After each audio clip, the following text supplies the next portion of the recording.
Hi everyone, you are watching serial Siyapa, जहाँ पे मिलती है आपको आप ही के फेवरेट शोज़ की इंटरेस्टिंग अपडेट। आज रात के एपिसोड में दिखाया जाएगा कि रूही अपने सर्वेंट से कहती है आप कुछ स्नैक्स बना दीजिए। शारदा और प्रशा पूछते हैं कि बच्चा कोई आ रहा है। रूही कहती है कि हाँ, मैंने अपनी एक फ्रेंड को टी पार्टी के लिए इन्वाइट किया है। तभी वहाँ पर आलिया आ जाती है। प्रशा उसे देख बहुत ज़्यादा सरप्राइज हो जाती है, खुश भी, और उसका वेलकम करती है। सारांश भी वहाँ आता है। रूही सारांश से कहती है कि जाओ बड़े भैया, जाकर के उससे बात करो।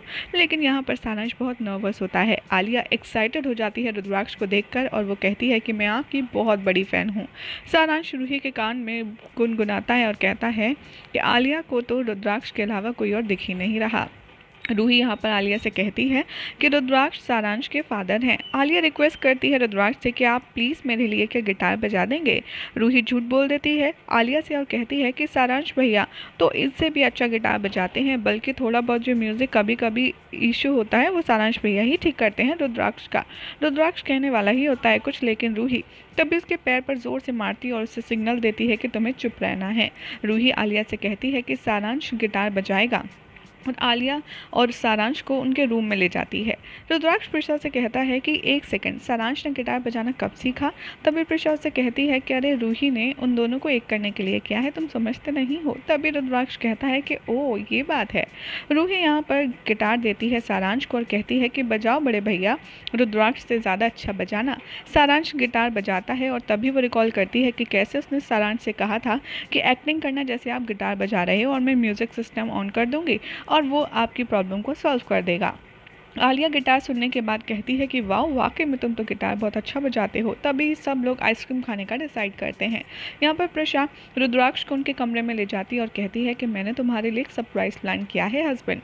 तभी वो कहती है कि मैं तुम्हें वो सारे खोए हुए लम्हे देना चाहती हूँ जो तुमने 5 साल में मिस किए। और वो रूही के बचपन के वीडियो प्ले करती है और जिसे देखकर रुद्राक्ष इमोशनल हो जाता है और रोने लगता है। वो प्रशा को हक करता है, वो भी उसे हक करती है और प्रशा कहती है कि मुझे पता था कि रूही तुम्हारी तरह है और वो तुम्हारी तरह गाती भी अच्छा है, और मैं कभी ना कभी ये जानती थी कि मैं तुम्हारे पास ज़रूर लौटूंगी, इसलिए मैं हर एक चीज़ रिकॉर्ड करती थी ताकि जब मैं तुम्हें देखूं तो तुम्हारे सामने रूही के वो सारे 5 साल रख दूं जो तुमने खोए हैं। रुद्राक्ष कहता है कि मुझे अब कोई भी कंप्लेन नहीं है प्रशांत ज़िंदगी से।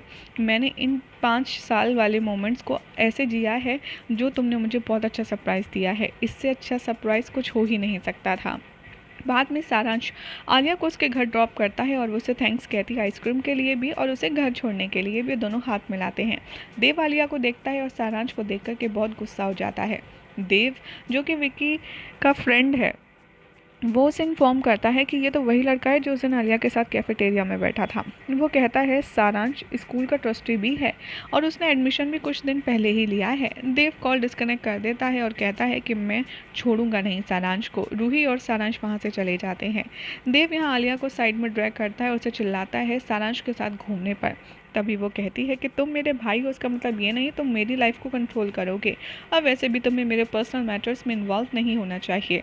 जैसे ही देव उसे थप्पड़ मारने वाला होता है, लेकिन आलिया उसका हाथ पकड़ लेती है और कहती है कि तुम अपना ये बिहेवियर चेंज कर दो, क्योंकि मुझे पता है स्कूल में जो सब हुआ है वो सब किसने किया है। यहाँ पर देव कहता है कि तुम अपने लिमिट्स क्रॉस मत करो। तभी आलिया उसे धमकी देती है कि अगर तुम नहीं सुधरे ना भाई तो मैं पेरेंट्स को जाकर के सब बता दूंगी, और अंदर चली जाती है। इन दोनों की लड़ाई सुनकर ये युवराज सोचता है अब तो मुझे अपना ट्रम्प कार्ड प्ले करना ही पड़ेगा, और वो डिसाइड करता है रुद्राक्ष को सब कुछ सच बताने के लिए। और वो चुपचाप खुराना मेंशन में घुस जाता है और वहाँ से जैसे ही रुद्राक्ष के पास जाने वाला होता है तभी सिक्योरिटी गार्ड उसे देख लेते हैं और उसे भागना पड़ जाता है। और वो कहता है कि चाहे जो हो जाए मैं रुद्राक्ष और प्रशा को एक साथ नहीं रहने दूंगा, सच बताऊंगा, और सच पता चलने के बाद रुद्राक्ष प्रशा को धक्के मारकर बाहर निकालेगा। और यही हो जाएगा आज रात के एपिसोड का एंड। उसके बाद कल क्या होगा आपको बताएंगे नेक्स्ट रिपोर्ट में। ऐसे ही मज़ेदार अपडेट्स के लिए चैनल को सब्सक्राइब करें, वीडियो को लाइक शेयर करना बिल्कुल भी ना भूलें।